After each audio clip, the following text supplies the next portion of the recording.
bawah dari situ, guys. Ya Allah. Merinding sebadan-badan. Aku dapat banget videonya. Udah. Polisinya nggak mau berhenti. Ya Allah, kasihan abang gojeknya. Kelindes kan? Bener kelindes tuh lah dari situ tuh, dari situ. Dari situ, El. Aku ngeliat banget. Ini kayaknya keseret ya? Iya, itu keseret abangnya tuh dari sini. Saya punya videonya. Ya Allah. Ya Allah. Langsung, mana abangnya? Abangnya udah dibawa. Semoga abangnya baik-baik aja. Ya Allah.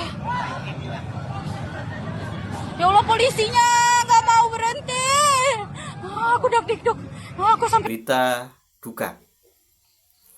Pengemudi ojol yang terlindas kendaraan taktis milik kepolisian dinyatakan meninggal dunia. Jenazahnya sekarang berada di rumah sakit Dr. Cipto Mangunkusumo RSCM. Luar biasa ya, kejamnya kepolisian kita.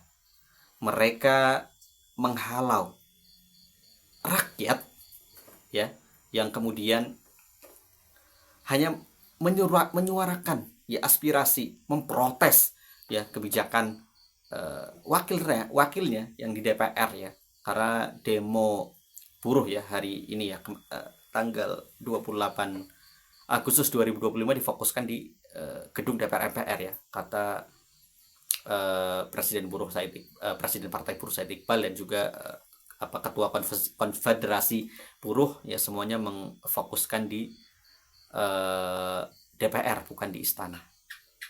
Luar biasa kalau kita lihat videonya ya,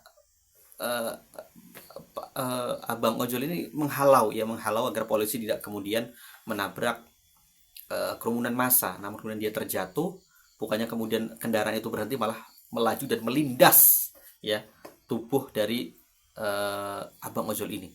Ini sangat berbahaya ya, jika kemudian menimbulkan kemarahan rakyat ya. Peristiwa 98 atau bahkan demo besar selanjutnya bisa terjadi ya, bisa kemudian meledak. Jangan salah kalau kemudian Kapolri Jenderal Listio Sigit Prabowo tidak bisa merespon peristiwa ini dengan baik ya, dan kita juga sudah berkali-kali menyaksikan ya, bahkan diduga kepolisian ya dalam beberapa kali menggunakan gas air mata yang sudah kadaluarsa atau sudah tidak layak pakai ya. Ini luar biasa ya. Kita tahu ya kalau terkena gas air mata itu bagaimana perihnya, apalagi kalau kemudian sampai terkena masuk ke tenggorokan, itu mual, perihnya luar biasa ya. Kita, saya sebagai mantan mahasiswa ya, kadang masih meliput aksi-aksi, memang kalau terkena gas air mata luar biasa pedihnya, bahkan sempat muntah-muntah. Tapi kalau yang luar biasanya kita dulu sampai bersembunyi di masjid ya. Karena luar biasa ya, bersembunyi di masjid pun anggota kepolisian memang Brimob ini kadang tidak punya etika ya, masih masuk juga ke dalam masjid dengan menggunakan sepatu ya, padahal kita yang bersembunyi pun ya sendal sepatu kita dilepas ya. Luar biasa ya. Kita lihat ya, ini menjadi warning serius bagi pemerintahan Prabowo Subianto ya. Biarlah ya, selama tidak ada ya kemudian acara merusak fasilitas ya, kemudian sebenarnya polisi tinggal berjaga saja ya. Kalau kemudian demo itu mau nginep ya, silahkan nginep, dibiarkan saja itu, selama mereka tidak kemudian misalkan gejor-gejor pintu gerbang DPR untuk dirubuhin atau seperti apa, sebenarnya biarkan saja ya. Atau sebenarnya bukankah Anda sedang membangun citra ya sebagai presiden yang mendengarkan suara rakyat dan lain sebagainya? Sebenarnya biarkan saja ya sebenarnya. Kalaupun mereka mau bertahan ya silahkan dulu. Yang penting tadi kan ada kepolisian yang berjaga, silakan suruh berjaga saja ya, berjaga di sekitaran gedung DPR agar tidak merusak fasilitas publik. Tidak usah kemudian diusir dengan gas air mata, dengan semprotan water cannon dan lain sebagainya. Sebenarnya kalau itu terjadi, hal-hal seperti ini yang kemudian terjadi kehilangan nyawa, kemudian juga yang luka-luka, pasti tidak akan terjadi ya. Kasih aja kesempatan ya, kalaupun mau bertahan kasih saja ya. Atau kemudian kalau logistiknya nggak banyak juga akhirnya mereka akan pulang dengan sendirinya, apalagi yang masa buruh ya, kemudian harus bekerja, harus apa ya, akhirnya bubar dengan sendirinya ya. Harusnya sama lah seperti kemudian aksi-aksi di luar negeri ya, dibiarkan saja ya, dibiarkan saja. Tapi memang ya ini politik juga ya. Yang jelas meninggalnya pengemudi ojek online ya oleh kendaraan taktis kepolisian ini bisa menjadi trigger ya, satu peristiwa besar, demo besar lainnya bisa meledak kapan saja ya. Ingat ya, peristiwa-peristiwa aksi besar-besaran yang kemudian menimbulkan revolusi ya di negara-negara Arab ya pada tahun 2011-2012 ya. Itu kan hampir semua negara Arab kemudian apa sih dengan Arab Spring ya, musim semi Arab. Itu juga berawal dari peristiwa hilangnya nyawa beberapa orang atau bahkan satu orang yang kemudian menimbulkan kemarahan publik yang luar biasa. Ini jangan kemudian terulang ya. Ya jangan sampai terulang ya. Jangan sampai terulang ya. Ini juga kita masih ingat ya,